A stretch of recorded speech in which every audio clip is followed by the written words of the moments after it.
안녕하세요. 오늘도 찾아주셔서 감사합니다. 오늘의 사연 시작하겠습니다. 안녕하세요. 저는 40대 남자입니다. 너무 분하고 억울한 일이 있었는데 그때를 생각하며 이렇게 사연을 보냅니다. 저와 아내는 5년 전에 만났습니다. 제가 30대 중반이고 아내는 20대 중반이었죠. 대기업에 다니고 있는 제가 보육원에 봉사활동을 갔을 때 처음 만났습니다. 제가 자청해서 봉사활동을 간 건 아니었고 회사에서는 매년 일정 시간의 봉사 시간을 채워야 했기에 그날도 보육원으로 봉사활동을 갔습니다. 아직 결혼 전이었고 아이가 없었지만 보육원 아이들을 보며 저는 결혼해서 아이를 낳으면 어떤 일이 있어도 제가 키워야겠다고 생각했어요. 처음 보육원에 갈 때는 외로운 아이들과 놀아주고 같이 밥 먹어주면서 그런 일을 할 줄 알았는데 할 일이 참 많았습니다. 방 청소, 화장실 청소, 빨래하기, 설거지하기 등 하루가 그냥 눈 깜짝할 사이에 지나가더라고요. 그런 보육원에서 하루를 아내 지휘 아래서 보냈습니다. 아내는 자기도 봉사활동으로 여기 왔다고 하며 그래도 몇 달 먼저 시작해서 이제는 처음 오시는 봉사자들을 인솔하고 있다고 하더라고요. 나이는 딱 봐도 어려 보였습니다. 그런데도 자기보다 10살이나 더 많은 사람들을 잘 이끌더라고요. 그런 당찬 모습이 좋아 보였습니다. 그렇게 첫 만남 이후 우리는 2달에 한 번씩 보육원에서 만나게 되었습니다. 자주 만나니 정이 들고 어려운 아이들을 같이 돌보면서 애틋한 마음에 서로 울기도 했습니다. 그렇게 1년을 지켜보다가 저는 이 여자면 평생을 함께해도 좋을 것 같다는 생각이 들었습니다. 그래서 보육원 밖에서도 연락하며 만나니 연인 사이로 발전하게 되었습니다. 연인 사이라고는 했지만 나이 차이가 걸렸습니다. 10살 차이가 나니 쉽게 결혼에 대해서는 말하기가 미안했거든요. 하지만 아내는 나이 차이는 생각하지도 않고 제 마음씨가 고와서 그런 건 문제가 안 된다고 하더라고요. 아내의 그 말에 저는 용기를 내어 프로포즈를 했고 아내는 망설임 없이 저의 청혼을 받아주었습니다. 결혼을 마음먹으니 이제 서로의 집안을 알아가야 했습니다. 아내는 그때 처음으로 자기 집안 얘기를 해주더라고요. 솔직히 놀랬습니다. 아내 집안이 잘 살고 있다는 거에 아내는 씀씀이가 해프지 않았고 비싼 옷이나 가방은 전혀 없었거든요. 그런데 아내 아버님은 중소기업의 대표라고 했습니다. 연매출 70억 이상을 하는 회사의 대표님이라고 하였고 지금도 계속 상장 중이라고 하더군요. 그러다 장모님 얘기를 하려고 하는데 인상을 쓰면서 얘기하더라고요. 장모님은 새엄마라고 했습니다. 그래서 남동생이 하나 있는데 배다른 동생이라고 하더라고요. 아내가 고등학생 때 새엄마가 들어왔고 아내의 친엄마는 새엄마 때문에 쫓겨났다고 했습니다. 아내는 그때 친엄마랑 같이 살려고 했는데 장인어른이 절대 안 된다고 하였고 친엄마도 아내가 장인어른과 살아야 위자료를 많이 준다고 했기에 아내를 설득해서 지금은 친엄마와 연락도 안 하며 살고 있다 했습니다. 장인어른이 재혼하고 아내는 집에 손을 안 벌리고 살았다 합니다. 그래서 지금껏 혼자 아르바이트해서 살아왔다고 하더라고요. 아내의 당찬 모습에 그런 아픈 사연이 있다는데 놀랐습니다. 그래도 이제 결혼을 하기로 마음먹었기에 아내의 집으로 인사를 드리러 갔습니다. 아내의 집에 들어가니 장인어른은 탐탁지 않은 표정으로 저를 반겼고 장모님은 정말 잘 왔다며 좋아하셨습니다. 그날 처음 장모님을 봤는데 정말 잘 맞습니다. 아내가 얘기할 때는 그냥 새엄마라고만 했지 나이는 말해주지 않았거든요. 정말 제 또래라고 해도 믿을 정도로 어려 보였습니다. 그에 반해 장인어른은 장모님의 아빠뻘처럼 보일 정도였어요. 그리고 아내의 남동생이 한 명 있는데 이제 초등학생이라고 하더라고요. 역시 돈이 많으니까 이렇게 젊은 아내랑 사나 생각했습니다. 장모님이랑 제가 밖에서 팔짱이라도 끼고 다닌다면 그냥 여자친구처럼 보인다고 할 정도였습니다. 그런 장모님이 사위라고 부르니 약간 어색하더라고요. 그리고 집을 나와서 아내한테 장모님 나이를 물어보니 이제 40을 넘겼다고 하더라고요.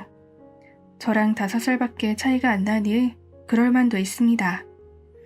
장인어른은 저를 보고 아내랑 나이 차이가 많이 나는 거 아니냐며 뭐라 하셨는데 장모님은 저랑 당신도 10살 차이가 넘게 나는데 자기 딸은 10살 차이 나면 안 되는 거예요? 그렇게 얘기하자 더 이상 나이 차이에 대해선 말씀을 안 하시더라고요. 장인어른은 아내 친엄마를 버린 게 미안했는지 아내를 무척이나 챙기셨습니다.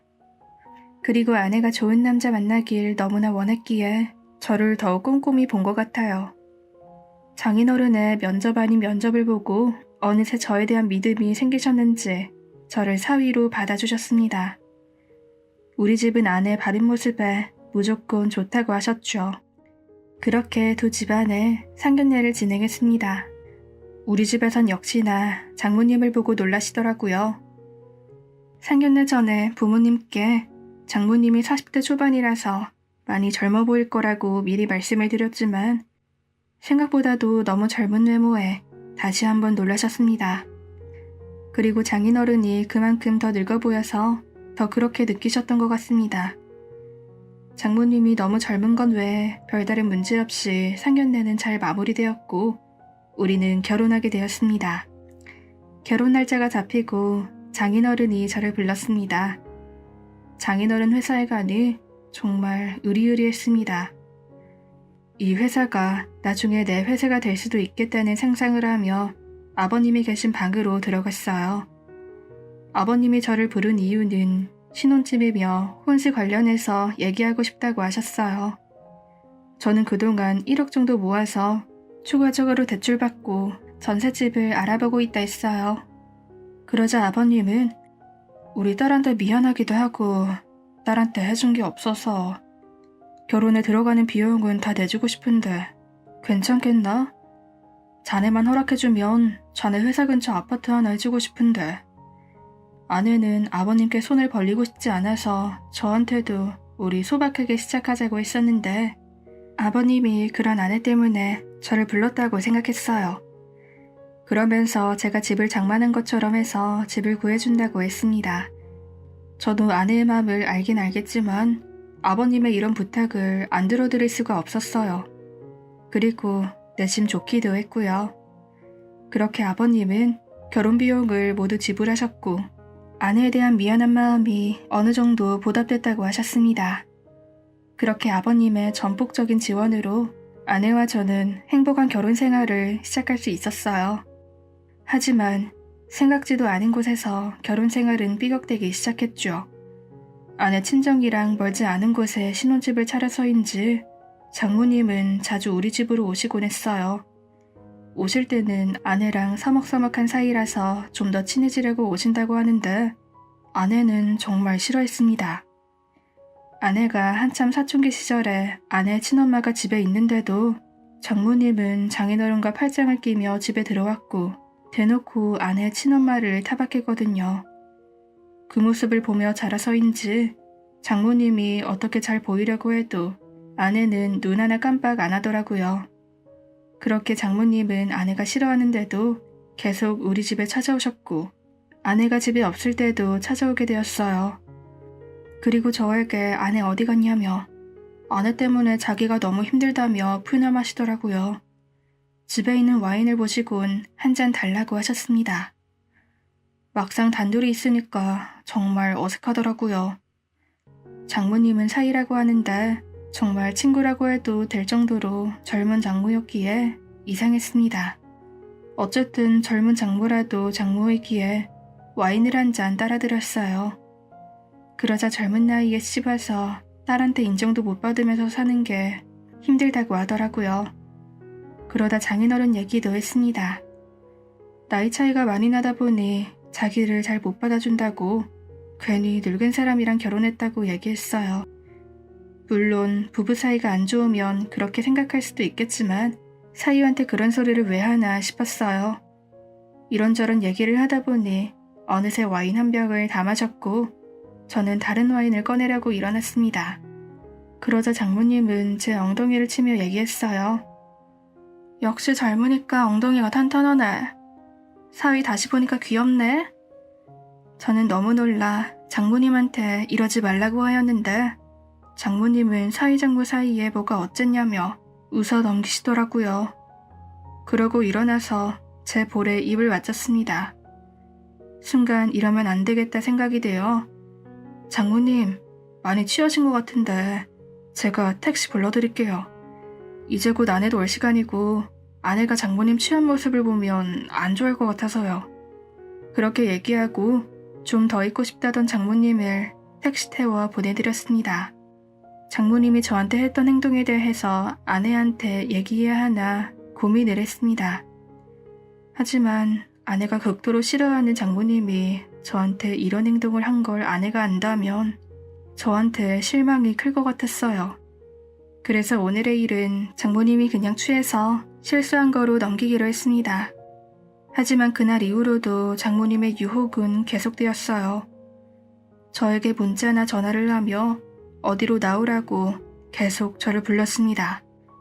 하지만 그때마다 저는 다른 일이 있어서 못 간다며 장모님을 피했습니다. 그러자 장모님께서 전화하셨어요. 자네, 왜 이렇게 나를 피하는 거지? 내가 뭐 어쨌다고 그러는 거야. 나도 다 생각이 있으니까 알아서 해. 화를 내시면서 전화를 끊었습니다. 그리고 얼마 지나지 않아 장인어른이 연락하셨어요. 저에게 대뜸 화내시면서 장모님을 무시하냐고 하시더라고요. 아무리 아내 친엄마가 아니라고 하지만 지금은 장인어른의 아내인데 제가 계속 피한다고 하니 무시한다고 생각하셨나 봐요. 저는 장모님이 장인어른한테 어떻게 얘기했길래 이러시나 했어요. 그렇다고 장모님이 저한테 유혹했다고 말할 수도 없었고 정말 답답했습니다. 장인어른한테는 고의가 아니었고 정말 일이 바빠서 장모님을 챙겨드리지 못했다고 하며 다시는 안 그러겠다고 했어요. 그러자 장인어른은 두고 보겠다며 화를 내시며 전화를 끊었죠. 저는 장모님과의 관계를 명확히 해야겠다고 생각했어요. 이렇게 무턱대고 피하다가는 저만 손해를 보게 생겼더라고요. 그래서 장모님이 다음날 보자고 할 때 약속 장소를 나갔습니다. 장모님이 보자고 한 것은 인적이 드문 곳에 있는 식당이었어요. 하지만 식당이라고 해서 들어갔는데 룸으로 되어 있더라고요.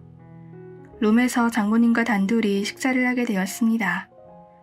저는 지난번에 제 엉덩이를 치고 입을 맞춘 거에 대해서 얘기하며 더 이상 그러지 않았으면 한다고 장모님께 얘기했어요. 그러자 장모님은 비슷한 또래 남녀가 그럴 수도 있지. 그런 거 가지고 어렵게 생각하고 있어. 다들 나이 먹고 부부 말고 애인은 한 명씩 있어야 된다고. 저는 너무 심각한데 장모님은 아무것도 아니라는 듯 얘기하셨어요. 그리고 장모님은 술을 시켜 드시기 시작했고 어느새 제 옆으로 오셨습니다. 그리고 지난번보다 더 노골적으로 저를 유혹했습니다.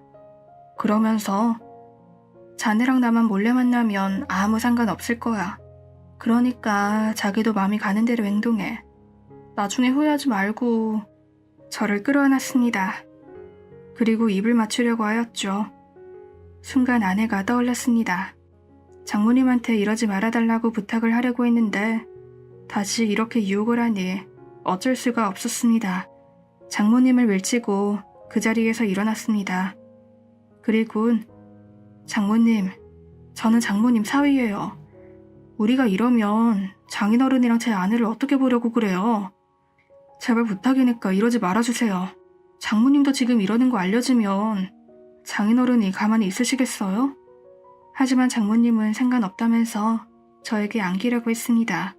저는 더 이상 얘기가 안 통한다는 걸 알고 장모님을 내버려두고 혼자 나왔습니다.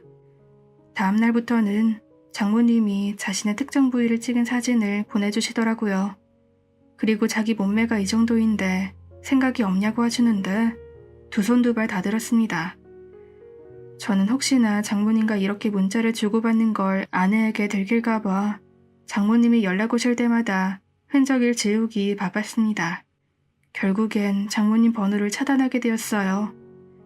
그리고 한동안 아무 일도 없었습니다. 번호를 차단하니 장모님이 어떤 연락을 하는지 알 수가 없었고 장모님도 이제는 포기를 하신 거라 생각했어요. 그렇게 몇 달이 지나고 주말이었어요. 아내는 교회를 다녀서 아내가 교회에 갔을 때 저 혼자 남아있을 때였죠. 장모님은 아내가 매주 교회에 가는 걸 아셨고 아내가 없는 우리 집에 혼자 오셨습니다. 인터폰에서 장모님을 봤을 때 화들짝 놀랐습니다. 문을 열어줘야 하나 한참을 고민했는데 안에 있는 거 다 안다면서 문을 차고 그러는데 이웃집 눈치도 보이고 문을 열어주었어요. 장모님은 화를 내시며 그동안 왜 연락도 안 받고 전화도 안 되냐며 저에게 따졌습니다. 저는 도저히 장모님하고는 말이 안 통해서 어쩔 수 없이 연락을 차단했다고 했어요. 그러자 장모님은 서럽게 우시면서 장인어른과 사는 게 너무 힘들다고 하셨어요. 거의 20살 가까이 차이 나는 남편과 사는데 너무 일찍 결혼한 것 같다면서 너무 외로워서 어디 하소연할 곳도 없다고 하셨습니다. 그렇게 우시는데 아내는 곧 돌아올지도 모르고 장모님을 싫어하는 아내가 이 광경을 본다면 오해할 수도 있을 것 같아 장모님을 진정시켜드려야 할 것 같았어요. 장모님께는 장인어른과 다시 사이가 좋아지실 수 있을 거라며 다독였고 저랑 아내도 옆에서 같이 도와드린다고 했어요.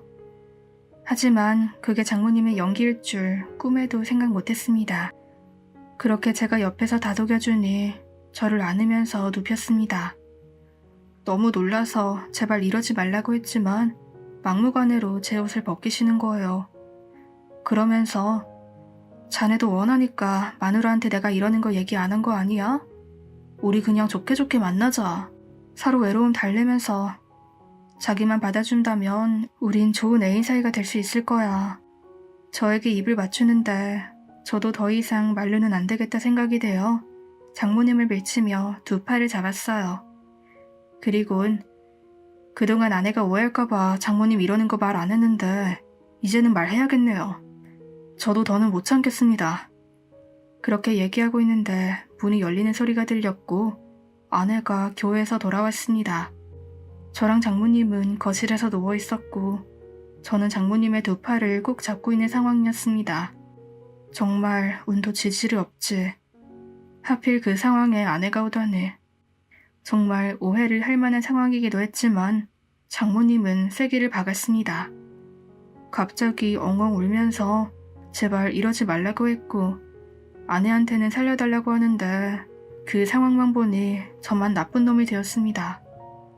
아내는 달려와 제 뺨을 때렸고 울고 있는 장모님을 일으켜 세웠습니다. 그리고 저한테 오빠 미쳤어? 새엄마라고 하지만 지금은 내 엄마라고. 그런 사람한테 지금 뭐 하는 짓이야? 그러고도 사람이야? 그렇게 얘기하고 장모님은 집으로 모셔다 드리고 돌아왔습니다. 오자마자 저한테 오빠한테 실망해서 더는 못 살 것 같아. 다른 여자도 아니고 장모님한테 그런 남자가 어딨어. 지금 아이도 없으니까 그만 헤어지자. 정말 제가 울고 싶었습니다. 처음엔 장모님이 저한테 들이댔을 때 그냥 솔직히 얘기할 걸 후회했습니다. 하지만 오늘의 그 상황만 보고서는 다 제가 잘못한 것처럼 보였을 거라 생각했어요. 그래도 이 억울함을 풀어야만 했습니다. 저는 그동안 장모님이 저한테 한 행동들과 애인 사이로 지내자고 한 이야기를 아내한테 들려주었습니다. 하지만 아내는 오빠가 싫었으면 처음부터 얘기했어야지. 오빠도 좋으니까 지금까지 이렇게 지낸 거 아니야? 나는 오빠가 처신을 잘 못해서 이렇게 된 거로 느껴지는데? 아니고서는 오늘 같은 일이 왜 일어났겠어? 정말 답답해 미쳐버리는 줄 알았습니다. 그리고 장모님이 저에게 보낸 문자들을 보여주려고 했지만 장모님 연락처를 차단하면서 이미 다 지운 상태였습니다. 아내한테 정말 난 억울하다고 몇 번을 얘기했지만 아내는 들으려고도 안 했습니다. 당분간 따로 지내자며 아내는 친정으로 갔습니다. 장모님은 이렇게 들킬 걸 알고 장인어른한테도 자기가 당했다고 하며 저는 내쫓으려고 했습니다. 장인어른은 저를 불러서 장모님한테 얘기 다 들었다며 더 이상 저를 사위로 생각 안 하겠다고 하시더라고요. 그리고 제 아내도 마음의 준비를 하고 있다고 했습니다. 이제 저만 인정하고 나가주면 끝나는 상황까지 됐습니다. 술도 잘 못하는데 날마다 술에 찌들어 살았습니다. 그렇게 회사를 다니는 둥 마는 둥 하고 있는데 제 친한 회사 친구한테 이 이야기를 털어놓았습니다. 그러자 친구가 그러면 장모가 보낸 문자 메시지만 복구하면 네 결백이 증명되는 거겠네? 내가 아는 회사에 삭제한 문자 메시지 복구해준 적도 있다고 하던데 거기 한번 가봐. 한 줄기 빛이 보였습니다. 이렇게 장모님을 겁탈하려다 이혼당한 이혼남이 될 위기였는데 삭제한 문자 메시지를 복구할 수 있다고 하니 이것만 복구되면 아내한테 당당히 얘기할 수 있었습니다. 친구가 얘기해준 회사에 가니 복구할 수 있다고 했습니다. 저는 눈물을 흘리며 감사하다고 했고 그동안 장모가 보낸 문자들을 모아 프린트를 하여 아내가 있는 친정집으로 갔습니다. 장모가 문을 열어주었고 제 귀에 대고 얘기했어요. 그러길래 진작에 나를 받아줬으면 이런 사단은 안 났잖아. 나도 자기랑 연애를 못해서 아쉽긴 하지만 어쩔 수 없지. 저는 무시하고 거실에 있는 장인어른한테 갔습니다. 장인어른 앞에서 무릎을 꿇고 얘기했어요. 장인어른, 제가 처신을 잘 못해서 이 지경까지 왔습니다. 하지만 너무 억울하고 분해서 장모님이 보낸 문자 메시지를 복구해서 갖고 왔습니다. 장모님이 보낸 메시지를 보시고 그래도 제가 마음에 안 드시면 그때 아내랑 이혼하고 떠나겠습니다. 복구한 메시지를 장인어른께 드렸어요. 그러자 장모는 뭔 소설을 쓰냐며 문자 메시지가 어떻게 복구가 되냐면서 따졌죠. 하지만 문자 메시지엔 장모가 보낸 유혹의 말들과 장모의 신체 부위가 찍힌 사진이 있었습니다. 문자 메시지야 지어낼 수도 있겠지만 장모의 신체 부위는 따로 제가 찍을 수가 없기에 장모는 더 이상 말을 안 하더라고요. 장모는 울면서 장인어른한테 저놈이 먼저 유혹한 거라며 호소해보았지만 장인어른은 장모의 뺨을 내리치면서 장모의 용서를 받아주지 않았습니다. 장모는 뺨을 맞은 벌을 감싸며 집을 나갔습니다.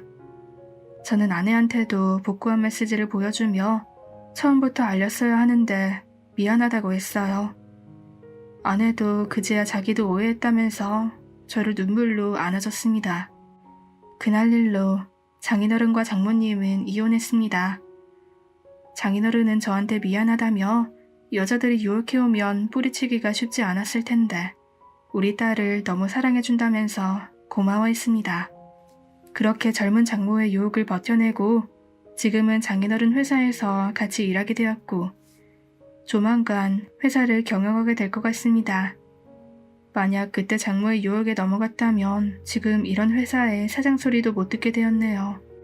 남자분들 아내만 바라본다면 좋은 일이 생긴다는 걸 알려드리고 싶었습니다.